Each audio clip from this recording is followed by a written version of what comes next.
Panorama group, जो सोचता है वो करता है। नमस्कार, न्यूज हाट के खास प्रोग्राम सियासत में आप सभी दर्शकों का बहुत बहुत स्वागत है। मैं हूं करिश्मा और हमारे साथ मौजूद है न्यूज हाट के senior journalist Chandan Jha. Sir नमस्कार। नमस्कार करिश्मा। सर, विधानसभा चुनाव की तैयारी में नीतीश कुमार की पार्टी जदयू पूरे जोर शोर से लगी हुई है। 243 सीटों पर तैयारी चल रही है। सर, कहा जा रहा है कि पंचायत में जाएगा, कई तरह की प्लानिंग है जदयू की तरफ से। क्या कुछ है सर प्लानिंग?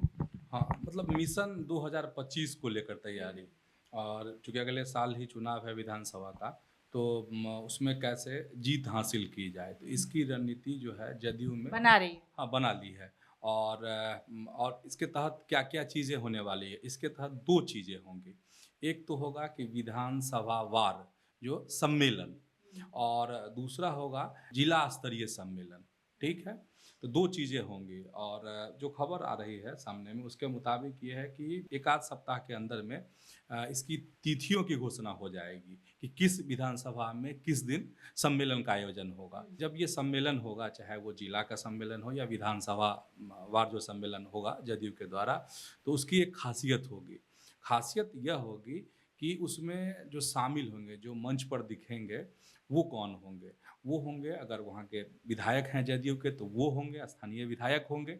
इसके बाद जो संभावित प्रत्याशी हैं, मतलब जहाँ जदयू नहीं जीती है, अगर वहाँ उस विधानसभा क्षेत्र में सम्मेलन हो रहा है, तो जो संभावित प्रत्याशी हैं जदयू के, जो कद्दावर नेता हैं स्थानीय, वो मंच पर रहेंगे।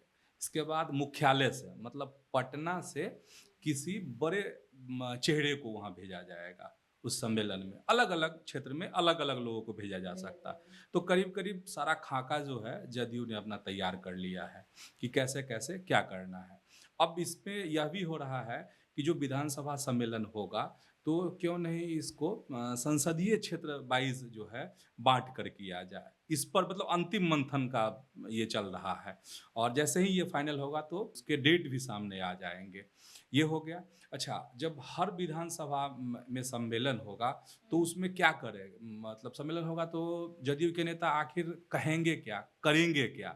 क्योंकि 18 साल से सरकार में है नीतीश कुमार, नहीं, एक लंबे अरसे से हैं, तो जनता को जवाब भी देना होगा। तो इसकी रणनीति भी जदयू ने बनाई है, और इसकी रणनीति ये है, हर विधानसभा क्षेत्र में राज्य सरकार के द्वारा, नीतीश कुमार के द्वारा कौन कौन से काम हुए हैं, चाहे वो सामाजिक क्षेत्र में हो या अन्य क्षेत्रों में हो, जो विकास के काम हुए हैं, हर इलाके का, हर विधानसभा वार ऐसे जो आंकड़े हैं उनको जुटाया जा रहा है, और उन आंकड़ों को उन सम्मेलन में पेश किया जाएगा। मतलब लोगों को यह बताने की भरपूर कोशिश जदयू के द्वारा की जाएगी कि आखिर नीतीश कुमार ने क्या किया है उनके इलाके के लिए, उनके विधानसभा क्षेत्र के लिए क्या किया है। तो इससे दो चीज़ें हो जाएंगी। एक बड़ा आंकड़ा जो है इनके पास आ जाएगा, जदयू के पास आ जाएगा, साथ ही जनता को ये बता देंगे सम्मेलन में, और उसके माध्यम से विपक्ष, मतलब विपक्ष को घेरने का मौका नहीं देंगे। अपने काम से बताएंगे कि देखिए कि नीतीश कुमार क्या हालात थे आपके इलाके के, आप और क्या उन्होंने किया है। तो ये है। और इसमें सबसे ये है कि पिछले दिन मुख्यमंत्री ने भी कहा था, तमाम जो है नेता कह रहे हैं, और वो है नंबर 225 का।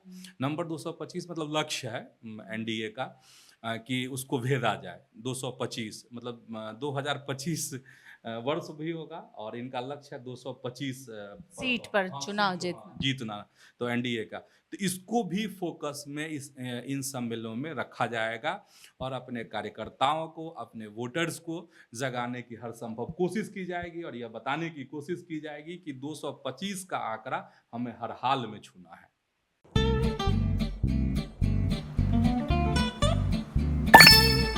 चलो इसको रोकते हैं। रुको रुको, गाड़ी साइड में लो। आरसी और लाइसेंस दिखाओ। बिना आरसी और लाइसेंस के गाड़ी नहीं चला सकते। अरे सर, ये यू बाइक्स है, इसको आरसी, लाइसेंस और पीयूसी नहीं लगता। अरे वाह।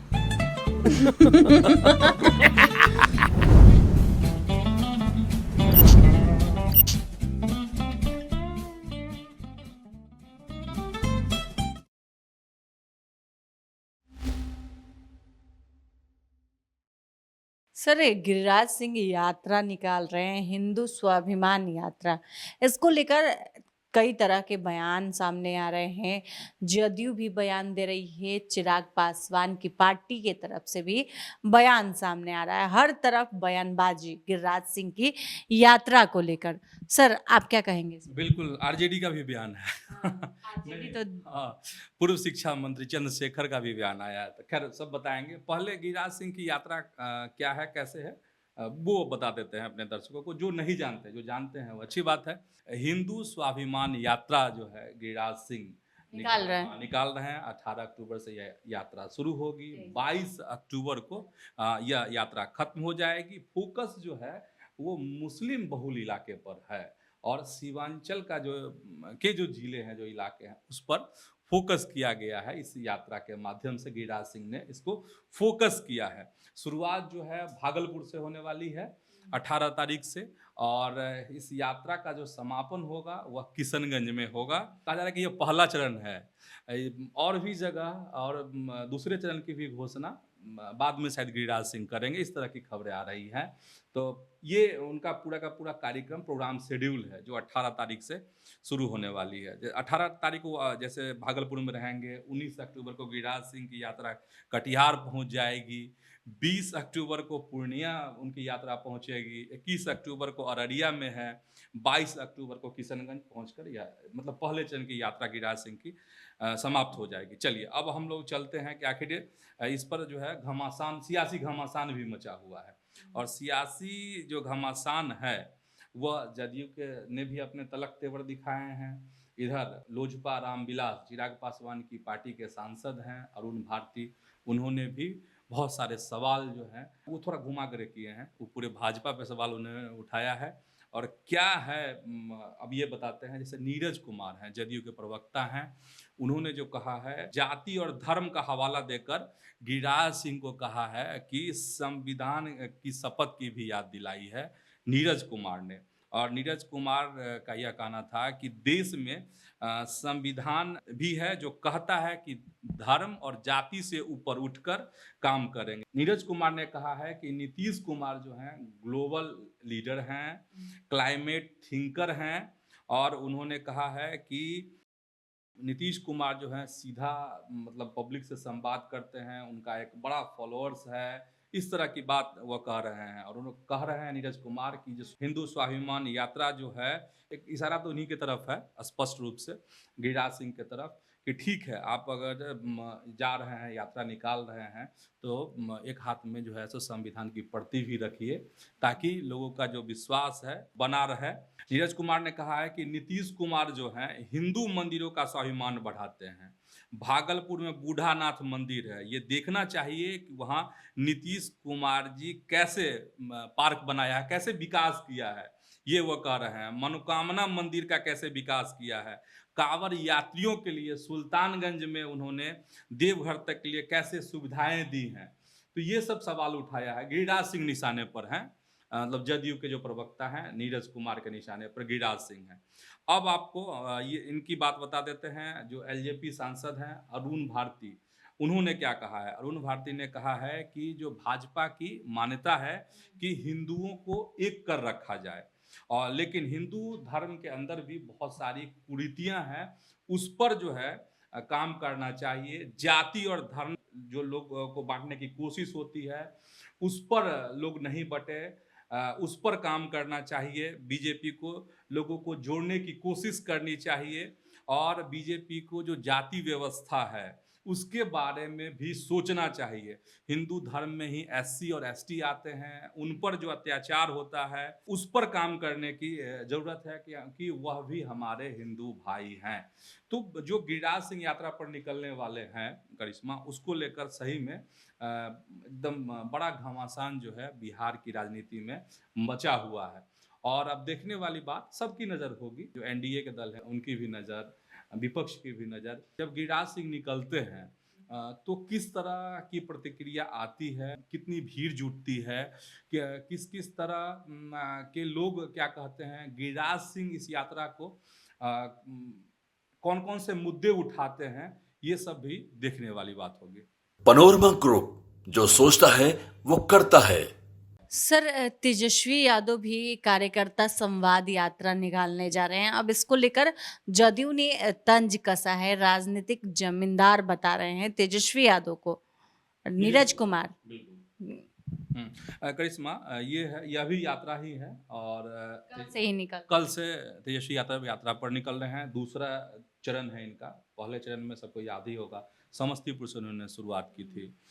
बांका से इस बार बांका से कर रहे हैं, कल वो बांका रहेंगे। और दूसरे चरण में हुआ 12 जिलों के 54 विधानसभा क्षेत्रों के कार्यकर्ताओं से संवाद करेंगे। ये उनका कार्यक्रम है। इस पर जो है तेजस्वी की इस यात्रा पर नीरज कुमार ने कटाक्ष किया है। और नीरज कुमार ने कहा है, जदयू के जो प्रवक्ता हैं उन्होंने जो है कहा है कि तेजस्वी यादव विदेश से आए हैं, अब जा रहे हैं कार्यकर्ताओं से मिलने के लिए। तंज लहजे में कहा कि जो तेजस्वी यादव हैं वो जो हैं राजनीतिक जमींदार हैं। इस तरह की टिप्पणी, इस तरह का तंज जो है तेजस्वी यादव जदयू ने किया है। जदयू के जो प्रवक्ता हैं नीरज कुमार ने किया है। और नीरज कुमार ने कहा है कि तेजस्वी यादव को लेकर कहा कि उनको अपने आवास पर कार्यकर्ताओं से मिलना संभव नहीं है, इसलिए पटना आवास पर मिलना संभव नहीं है, इसलिए वह बांका जा रहे हैं। और जरा बांका जा रहे हैं तो ओढ़नी डैम में जरा घूम लीजिएगा, सैर कर लीजिएगा।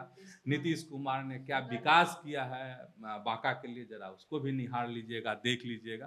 तो इस तरीके से कटाक्ष किया है तेजस्वी यादव की यात्रा पर। कौन? तो नीरज कुमार ने, जदयू के प्रवक्ता ने।